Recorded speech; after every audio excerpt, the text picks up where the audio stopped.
자, 독서토론 주제를 소개하겠습니다. 반려동물 등록제 강화해야 할까? 입니다. 반려동물, 여기 예쁜 강아지가 나와 있죠. 네, 굉장히 예쁘네요. 이렇게 집에서 강아지나 고양이 이런 반려동물 키우는 가정이 늘고 있습니다. 선생님도 고양이를 키우고 있는데요. 네, 품종은 잘 몰랐어요.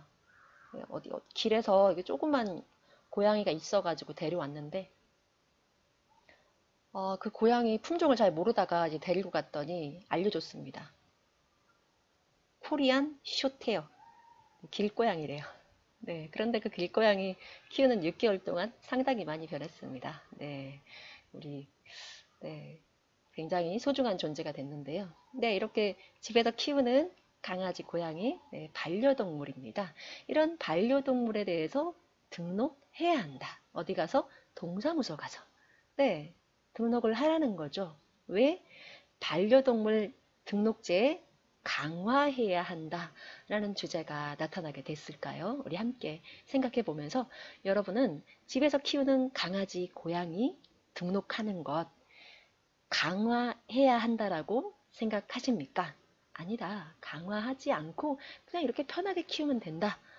라고 생각하십니까? 네, 그것에 대해서 우리 함께 이야기해 봅시다.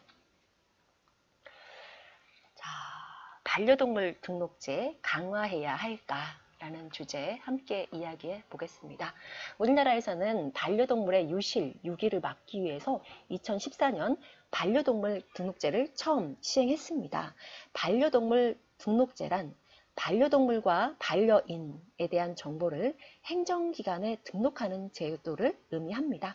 반려동물, 반려인, 그 키우는 사람을 얘기하겠죠. 먼저 관련 기관이나 업체에 신청한 뒤에 등록 신청이 완료되면 동물병원에서 내장형 마이크로칩 시술을 받거나 외장형 무선 식별장치 또는 등록 인식표를 부착하면 된대요. 내장이라니까 이렇게 막 귀 이런 데다가 착 하고 꽂는 거죠. 하지만 등록 대상이 반려견으로 한정되고 또 등록률이 등록하는 사람들이 10명 중에 3명만 지금 등록을 하고 있다고 해요. 그래서 실효성이 떨어진다라는 비판을 받아왔다고 합니다. 이에 정부는 반려동물 등록 단속을 강화하기로 하고 2019년 7월에서 8월에 자진 신고 기간으로 운영했습니다. 그리고 또 9월 16일부터 한 달간 단속에 나서서 반려견을 미등록한 사실이 발각되거나 소유자 정보를 제대로 신청하지 않으면 최대 100만 원, 100만 원 이하의 과태료를 부과했다고 해요. 와, 100만 원입니다. 여러분, 집에 키우는 강아지, 개 등록하지 않고 키우다가 이렇게 미등록한 사실이 발각되면 100만 원의 과태료가 부과된다고 해요. 이러한 반려동물 등록제 강화를 두고 현재 찬반 의견이 분분합니다. 유기견 감소에 기여할 것이다 라는 의견, 또 정부의 동물 전담 인력이 부족한 상황에서 단속이 제대로 이루어지지도 않고 또 실효성이 여전히 낮을 것이다 라는 의견이 대립되고 있습니다. 반려동물, 일단 반려동물의 사전적 의미를 한번 살펴봅시다. 반려동물, 사람이 정서적으로 의지하고자 가까이 두고 키우는 동물을 반려동물이라 합니다. 토론하기 전에 용어 정리가 먼저겠죠. 1983년 오스트리아 빈에서 열린 인간과 애완동물의 관계를 주제로 한 국제 심포지엄에서 처음 등장했고 사람과 더불어 사는 동물은 인간에게 여러 혜택을 주며 인간의 장난감이 아니라 함께하는 존재라는 의미를 담고 있습니다. 따라서 최근에는 많은 이들이 반려동물을 가족의 일원이라고 생각하고 있습니다. 가족이란 한 사회를 구성하는 가장 기본적인 집단입니다. 사회가 변화함에 따라 가족의 형태, 의미, 역할도 함께 변화하고 있습니다. 전통적인 가족은 결혼과 혈연 중심의 집단이었지만 그러니까 이제 남자와 여자가 결혼해서 아이가 생기고 네, 그게 혈연 중심의 집단이라는 거죠. 오늘날에는 다양한 사회 구성을 넘어서 반려동물까지 포함한 서로 연대감을 가지고 생활하는 공동체로 확대되고 있다. 이처럼 반려동물을 가족처럼 여기는 사람들을 펫팸족이라 부르기도 한다. 자, 그러면 이제 토론을 시작해 보겠습니다. 여러분들 다시 처음에 주제 다시 한번 얘기하면요. 반려동물 등록제 강화해야 한다. 여기에 대해서 여러분들은 찬성입니까? 반대입니까? 반려동물 등록제에 대해서 여러분들은 찬성입니까? 반대입니까?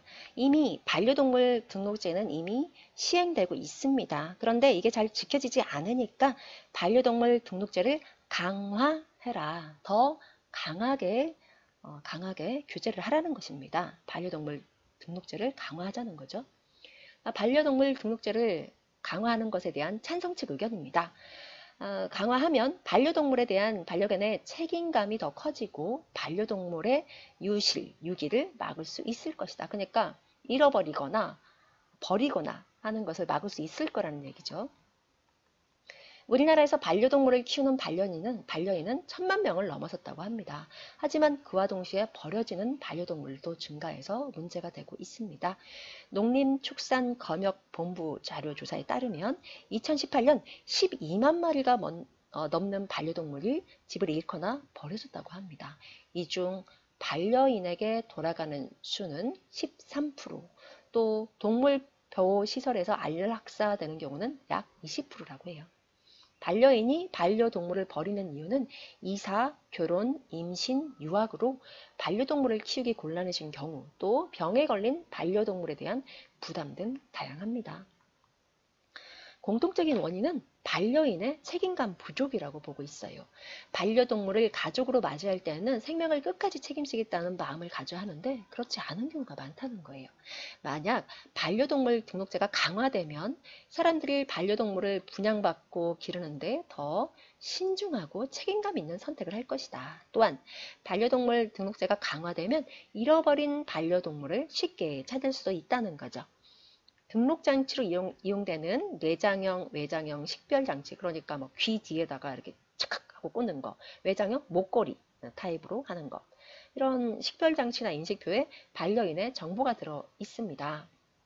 또 몇몇 사람은 반려동물 등록이 번거로운 일이라고 말합니다. 하지만 반려동물을 위한 안전장치라고 생각한다면 마땅히 해야 한다. 이렇게 주장을 하고 있죠. 연도별로 동물보호센터의 유실, 유기 된 보호 형태를 한번 찾아봅시다. 네, 2015년도에 소유주한테 인도, 주인한테 간 경우는 14%, 그 다음에 분양한 경우가 32%, 또 안락사한 경우 20%네요. 또 자연사한 경우가 22%, 보호 중인 경우 7.8%입니다. 이렇게 이제 그래프가 2016년, 2017년, 2018년 이렇게 나와 있는데요. 이 자료는 농림축산식품부에서 2018년까지 조사한 자료를 2019년에 발표한 겁니다.